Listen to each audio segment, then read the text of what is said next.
Well, welcome to 10-Minute Record Reviews, episode 275. And this time I'm going to talk about this record by Eric Dolphy, originally released in 1961 on Prestige, called Out There.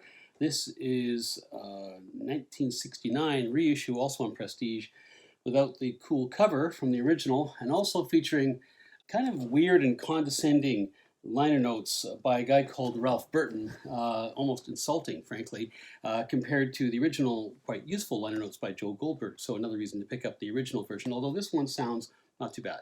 Dolphy was very much musical kin to John Coltrane and a contemporary of his. But whereas Coltrane's music around this time is very serious and almost heavily intense, which kind of relates to John Coltrane's personality, Dolphy's records at the same time, by contrast, they're no more conventional, but somehow they're airier and almost more playful and lighter. Like Coltrane, Dolphy was as committed to his art in his private life as he was in performance and in the studio. He was obsessive about practicing, and you can hear that in the incredible speed and fluidity of his playing, which impressed Coltrane himself. Dolphy was a chronic collaborator. In fact, his contribution to jazz as a sideman is arguably as impressive as what he did as a leader. He was also a multi-instrumentalist. Primarily, he played the alto sax, but he also played a lot of other wind instruments too, including the flute, the clarinet, and the bass clarinet, which not a lot of other jazz musicians played. His recording career as a leader only lasts about 4 years, and this is from the early part of that, from the summer of 1960, with kind of an unusual front line with Dolphy on a whole range of instruments and a young Ron Carter on cello. Eric Dolphy was born in Los Angeles in June 1928 to parents who were immigrants from Panama.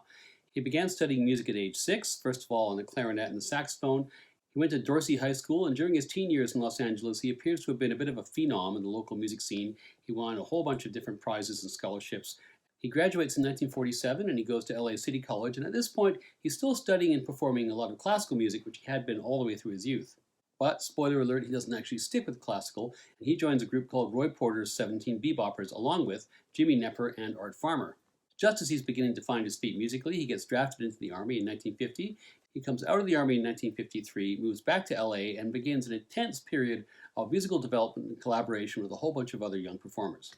Amongst the best known of his collaborators from this period is Buddy Collette, who, like Dolphy, also played the saxophone, the flute, and various versions of the clarinet. There are no recordings that survive of the two, but they did alternate time with Chico Hamilton later on.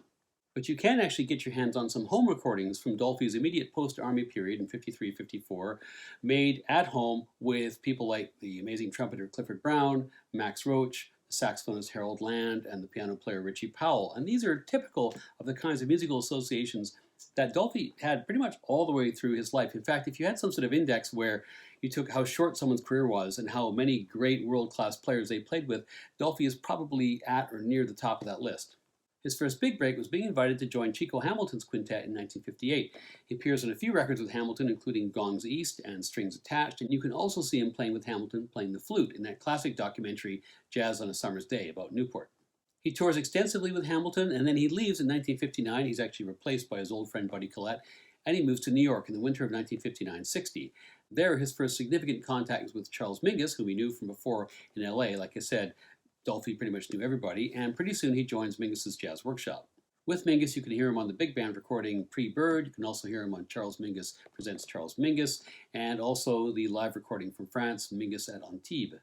A year later, in 1961, he leaves Mingus's jazz workshop and heads off to Europe. You can hear a whole bunch of those concerts, which have been captured, posthumously released on things like the Berlin concert, Copenhagen concert, and so on. But he maintained a musical relationship with Mingus all the way through the rest of his short life, and he appears, for instance, on a number of live recordings of Mingus's, plus Mingus. Speaking of how Dolphy knew everybody, he'd also gotten to know John Coltrane quite early, well before he was well known, back in 1954, when Coltrane was playing in Johnny Hodges' band and had come out to LA on tour, and they'd met up after the show, really connected, and continued to collaborate and exchange ideas and occasionally play together for really the rest of Dolphy's life. Dolphy sat in regularly with Coltrane's groups after Coltrane left Miles for the second time in 1960, and eventually he was asked to come in permanently in 1961, and he appears on a couple of records with Coltrane, Live at the Village Vanguard and Africa Brass. Famously, this was a lineup which really pushed jazz critics over the cliff edge they'd been standing on ever since Ornette Coleman came to New York, with the front line of Coltrane and Dolphy being called anti-jazz in the pages of Downbeat. Dolphy had a whole bunch of other quite productive musical relationships in the early 1960s. In addition to the ones I've mentioned, you could also pick out, I think, the one with Booker Little. Great series of shows at the 5 spot, and there are 2 records which were released posthumously from those shows. But not all of the reasons behind his many musical partnerships were positive, because Dolphy, because of his avant-garde leadings, took a lot of critical heat and was never really certain he'd be working particularly long in any particular setting, and so he was constantly moving on, a bit of a musical nomad all the way from 1960 to 1964. So whether it was because of buzz or notoriety or necessity, he appears as a sideman for all kinds of people in this period. Abbey Lincoln, Max Roach, Oliver Nelson, Ornette Coleman, the Latin Jazz Quintet, even R&B legend Ruth Brown all feature Eric Dolphy in their recordings. He found himself spending more and more time in Europe, where the critical reception to his playing was more positive back in the day, and it's there that he dies at a young age, thanks to a misdiagnosis, in 1964 at the age of 36, leaving behind very few official releases as a leader in his lifetime, and even fewer as a leader in the studio. That said, he hadn't had much difficulty getting a deal of his own once he left Chico Hamilton, because that association and the fact that he already knew Charles Mingus in New York meant that Bob Weinstock was pretty quick to sign him up in the spring of 1960. He makes 2 records for Prestige that year. The first, Outward Bound, is recorded on April 1st of that year, and it includes Freddie Hubbard on trumpet, Jackie Bayard on piano, George Tucker on bass, and Roy Haynes on drums. Dolphy then travels to Europe with Charles Mingus to make the record, which ends up being Mingus at Antibes. He comes back to the States, and in August he goes back into the studio with Roy Haynes, but otherwise with a different lineup, to make this record. The record Out There is recorded August 15, 1960 at Rudy Van Gelder's studio in Englewood Cliffs. The producer is Esmond Edwards, who was a pioneer in his own right. He was one of the very first black producers for a major jazz label, and he went on to be a pretty significant record exec over the next couple of decades. Eric Dolphy's on alto sax, bass clarinet, B-flat clarinet, and flute. Roy Haynes is on drums, George Duvivier is on bass, and Ron Carter, a young Ron Carter, is on cello. And this is an unusual frontline lineup of Dolphy in various woodwinds and Carter on cello, but Dolphy was familiar with how to integrate the cello into a small group jazz setting because of the work that Nathan Gershwin had done with Chico Hamilton. The album features 4 original compositions by Dolphy and 3 covers, including one from Mingus, and it's eventually released by Prestige's subsidiary label New Jazz in 1961. Side 1 has 3 Eric Dolphy compositions, the first of which is the title track, Out There. This has Eric on alto sax with that crisp tone of his, soaring over what is a pretty conventional beat provided by Duvivier and Haynes.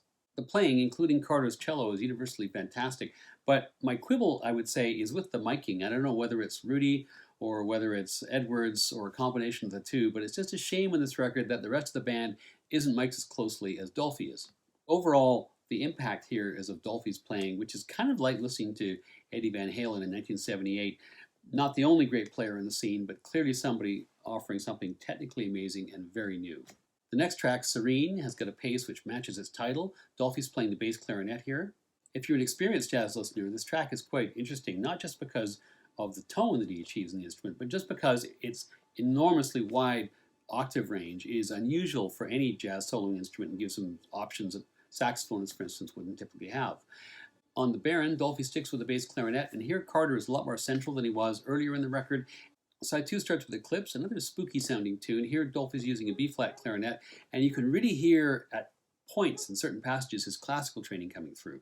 17 West is one of those jazz tracks. There ought to be a compilation album, a double album of this, inspired by the hustle bustle of New York street life. Dolphy is on flute here. It's actually really lovely, and Haynes has a nice little brush solo.